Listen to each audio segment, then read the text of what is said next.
Okay, here we go. Are my top 10 European cities that I want to visit. We'll start at number 10 with York in England, in north of England, in the UK.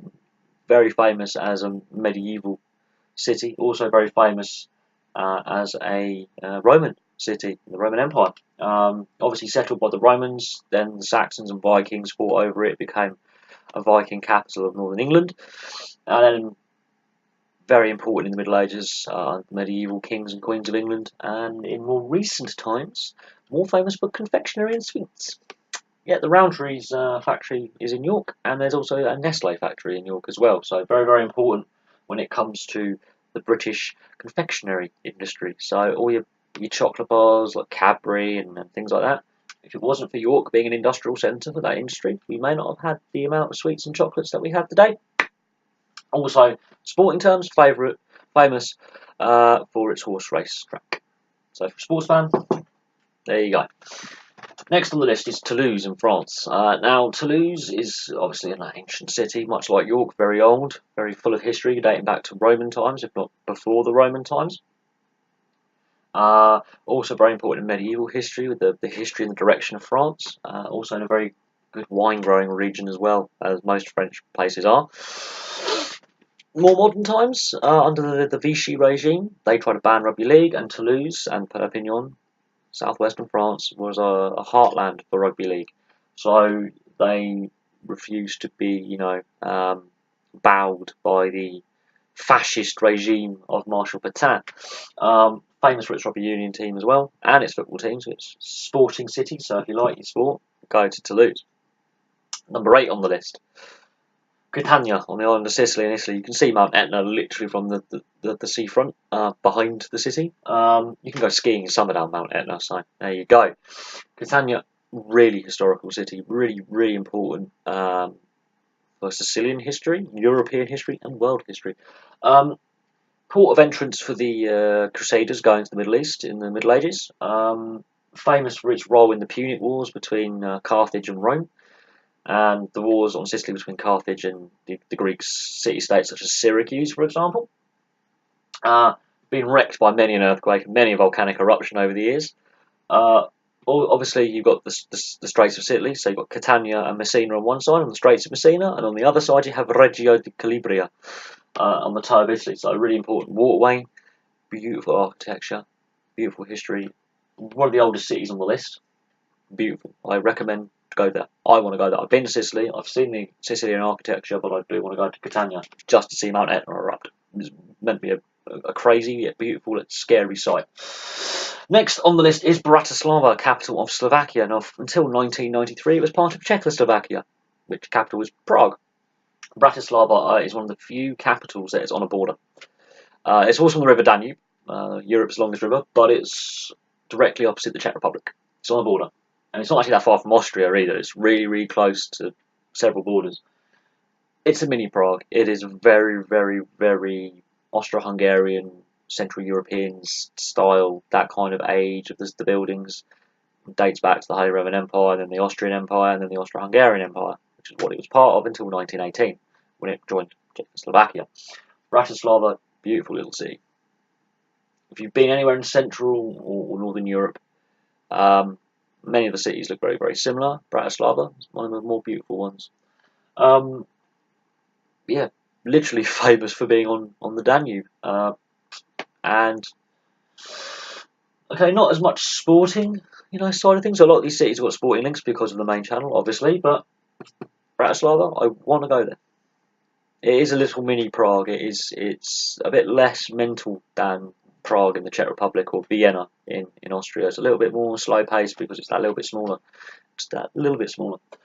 Next on the list is Verona, obviously made famous by William Shakespeare with Romeo and Juliet. You got if you're a football fan, you got Chievo and Verona who play there.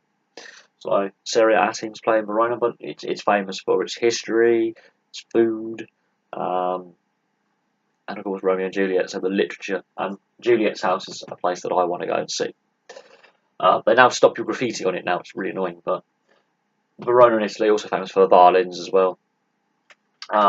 Stradivarius, things like that. Yeah, famous for all sorts, but made most famous in recent years because of the re-interest in William Shakespeare's plays and sonnets with the 1996 Romeo and Juliet film. Above that one, and made really famous recently, is Dubrovnik, a historical city on the Dalmatian coast in Croatia. And a bit of Croatia that isn't actually attached to the rest of the country because there's a bit of Bosnia in the way, and there's some history behind that with the Republic of Ragusa back in the Middle Ages making a little deal with the Ottoman Empire and stop them being invaded. They sold an 8-mile strip of land to what is now Bosnia. But Dubrovnik is really famous as a Roman city. It's really famous as a Venetian colony. It's really famous as an independent state. It's also really famous for the Balkan Wars and the Croatian War of Independence in 91 and 95 and the siege of Dubrovnik. It's also famous because Game of Thrones is filmed there. It's a UNESCO World Heritage Site since 1979. So it's been protected. The city centre's been protected for a very, very long time. Beautiful little city. If you watch Game of Thrones, Red Keep and all that, King's Landing, Dubrovnik. That is Dubrovnik.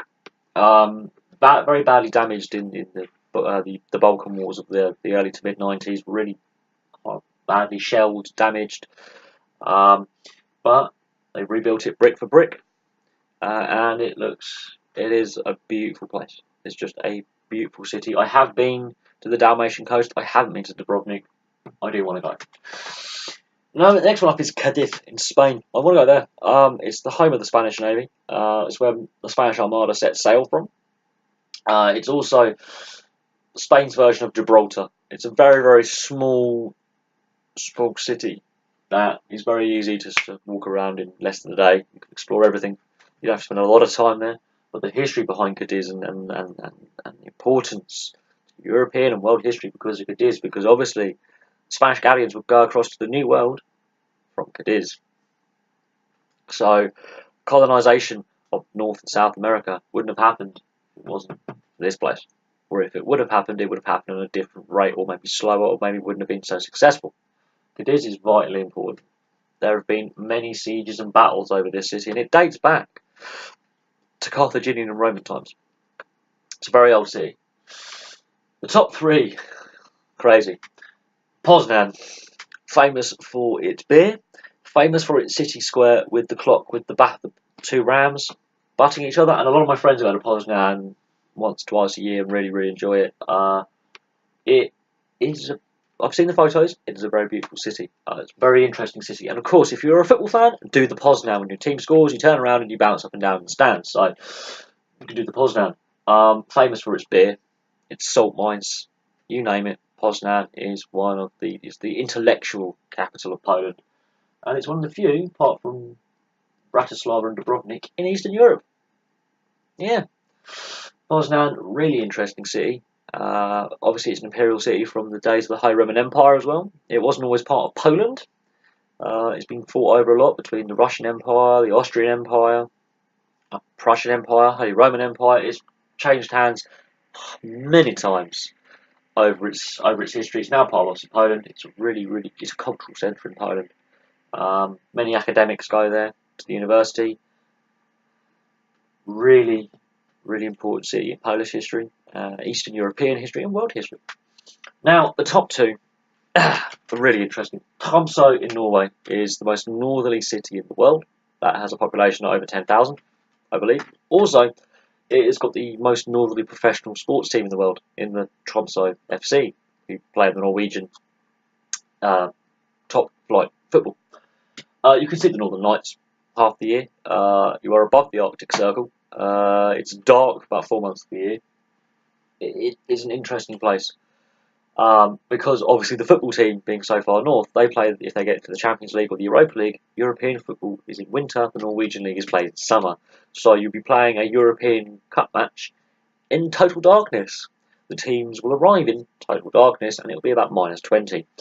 So yeah, Tromsø is on the list just to see the Northern Lights and to see a football match in the middle of the night when it's 4 o'clock in the afternoon.